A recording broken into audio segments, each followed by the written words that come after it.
Thanks for joining us in the Rock Zoom room. Max Kerman, Arkells. What's in the background there? Actually, I'm insisting on doing these Zoom calls outside. So I'm sitting on a porch right now.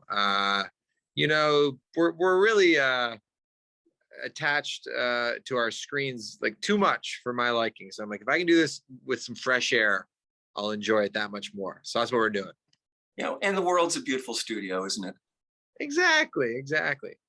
Yeah, it's really nice to see you again, especially on the occasion of a brand new record and a whole pile of dates, which will bring you to Oshawa and the Tribute Community Center in the new year. Before we talk about the record, we have to talk about the football game the other day. I don't know if you were at Tim Hortons Field, but I'll tell you, 51-yard field goal, last play of the game. Isn't the CFL a beautiful thing? Oh, God. Yeah, you all, are you an Argos fan? Is this what we're getting at?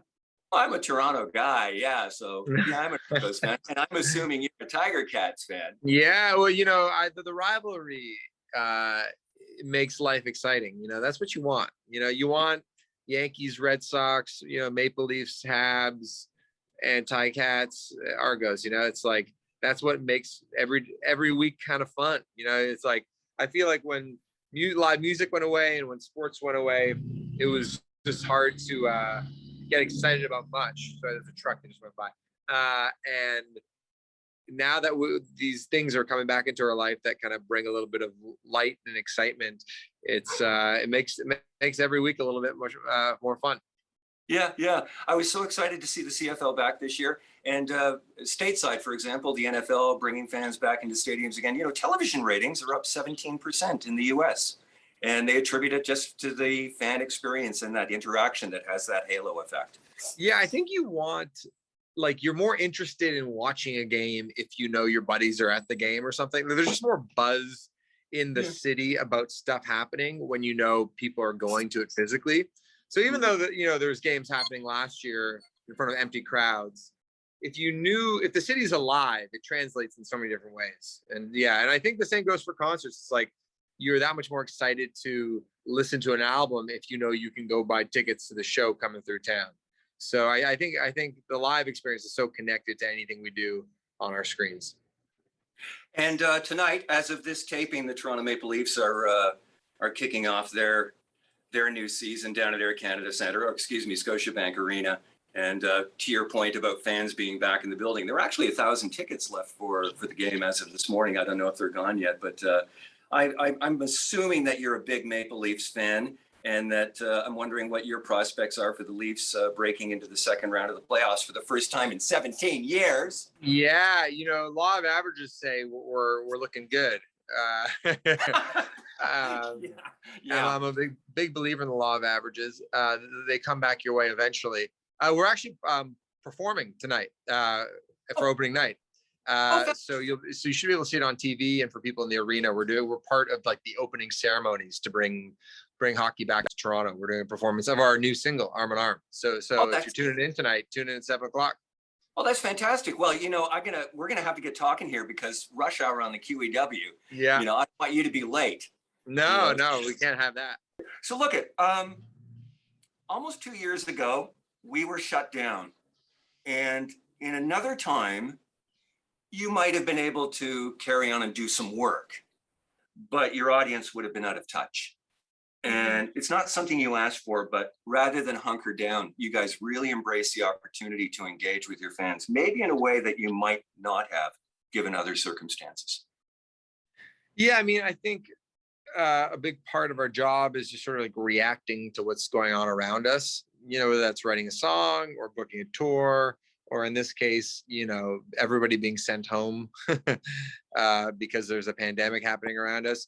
And at the start, we knew that people were just sort of bored inside and wanting to feel connected with their community. So we did these like Instagram guitar classes where we showed folks how to play our songs. I think a lot of people wanted to okay, now is the time I'm going to learn how to play the guitar finally. It's been sitting in the corner of my bedroom for a decade.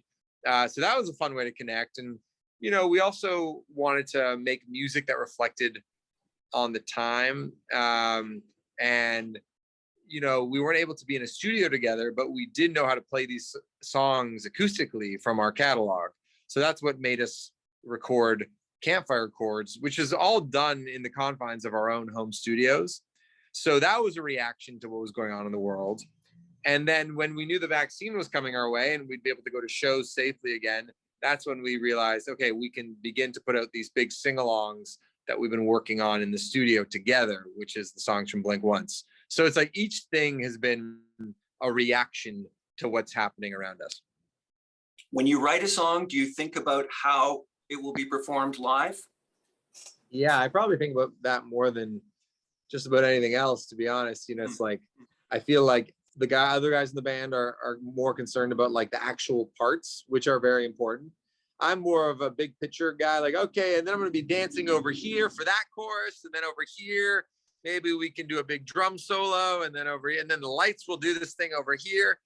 I like the broader thoughts, but everybody, you need the detail guys and you need the big picture guys for the whole thing to work.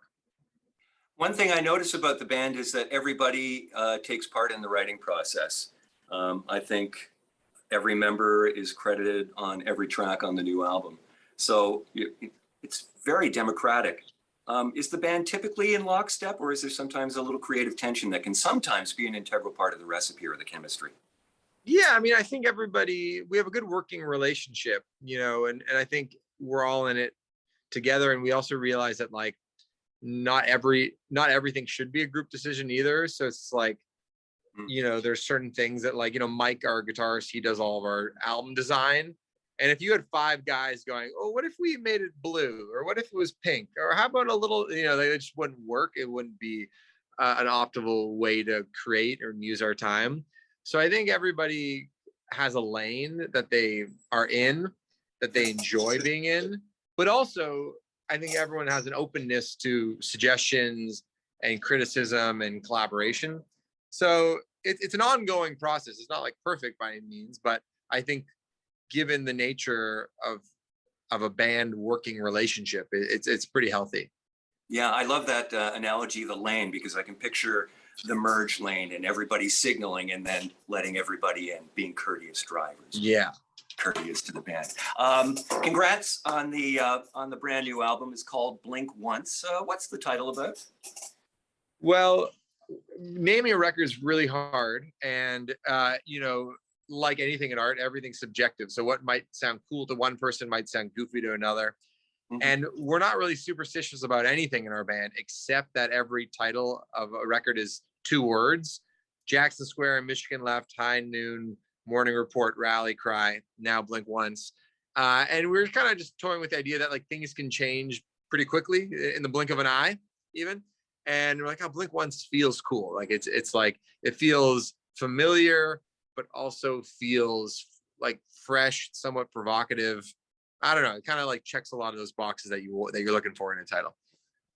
And to that point, my first 2 thoughts in listening to the record was how accessible it is and how relatable it is. Yeah, well, we're always trying to find little human moments to write about. And I think like whether we're thinking about, a friend or something that's happening in our community, like we figured if we can find a little moment, anybody else can extrapolate and relate it to their own life in some way. I think sometimes the smaller you get, the more relatable it is in a wider way, in an interesting way. And yeah, we definitely want to create music that is at both times bold and interesting and provocative, but also that connects, that people hear it and, after the first listen or the second listen, they're in. So, it's a fine mix, but that's what we're always going for. There's a different thread through this record compared to others in terms of your content, which is often politically or socially driven. I get a lot out of this. I get a sense of togetherness. There's songs about relationships. There's songs about longing. There's songs about things that might not be attainable, it seems, and maybe it's just my interpretation, because interpretation is very, very open to the listener. But to me, this is a very, very personal record. Yeah, I think it is. Yeah, I think there's less songs that are political probably compared to other records, and more that are like, dealing with, a fallout, or dealing with the passing of a loved one. Um, I think, yeah, like there's a lot of songs on like how you get through hard times. So whether that's, the song Strong, or Liberation, or Nobody Gets Me Like You Do, or Arm in Arm. These are all songs that are like kind of touching on like, how do you sort out the messiness of life? And that's often just by leaning on the people that know you best and love you. There's also different flavors on the record. For example, interlude, outro, and liberation, one of the tunes that you just referenced there. It's not going to get 50 million. No, none of those songs are going to get 50 million plays on Spotify. But as a piece of an album, it's an integral part of the body of work. Yeah, we had more time because of the pandemic to think about how do we want to shape the album? How do we want to do things differently? Do we, are we able to make this a more sort of comprehensive, connected body of work?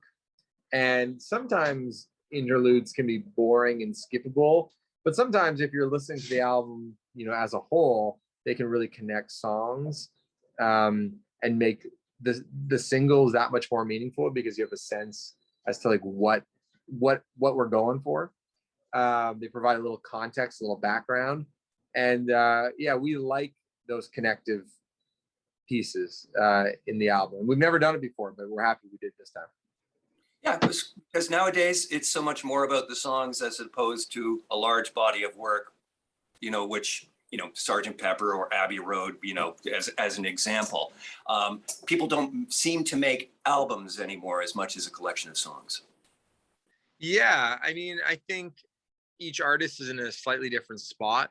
I think for us, it's like I think we have a core audience that really cares about every song on the record, and that's awesome and super exciting, and we're so happy that people are invested in everything that we do. And then there's also like sort of the more wider fan who might hear our song like in a sports montage or something, or in a video game, and that's also awesome. So you want like, big bold songs that anybody can like, and then you also want songs that are maybe slightly more introspective that your core audience will get into. Yeah, you must be just thrilled to get back on the road again. Yeah, hey, we're excited to come through Oshawa. It's nice to have these tour dates on the books. It's wicked. It's a big part of our life, and we're happy to do it again. Yeah, apart from the 3 shows that you did on the Budweiser stage, have you played much in the last 3-4 months? We did one show in St. John's, Newfoundland, one Great. show in Timmins, Ontario, and we're playing tonight with the Leafs, but otherwise, no. How long does it take you to get your legs back? We by night 3 of the Bud Stage shows, we were feeling pretty good. But it was not, when you're on tour, you can sort of do things by instinct, and that's fun because you don't have to work your brain too hard. But in prepping for the shows back, it was a lot to remember, because it was like, okay, what does the song go? What are we doing again? It was a lot to remember. Yeah, it's funny because being in a band, you can rehearse and you can be the tightest band in the land, but until you play live a bunch of times, you're not in game shape. No, exactly. You're totally right. Yeah. Max, great to see you. Best of luck, and we'll see you in Oshawa in the new year at the Tribute Community Center. Tickets on sale now at therock.fm. Have a great time at the hockey game tonight. We'll be watching. I appreciate it. Great chatting with you. And always, and we hope to see you again sometime. Max from Arkells, thank you. All right. Thanks so much.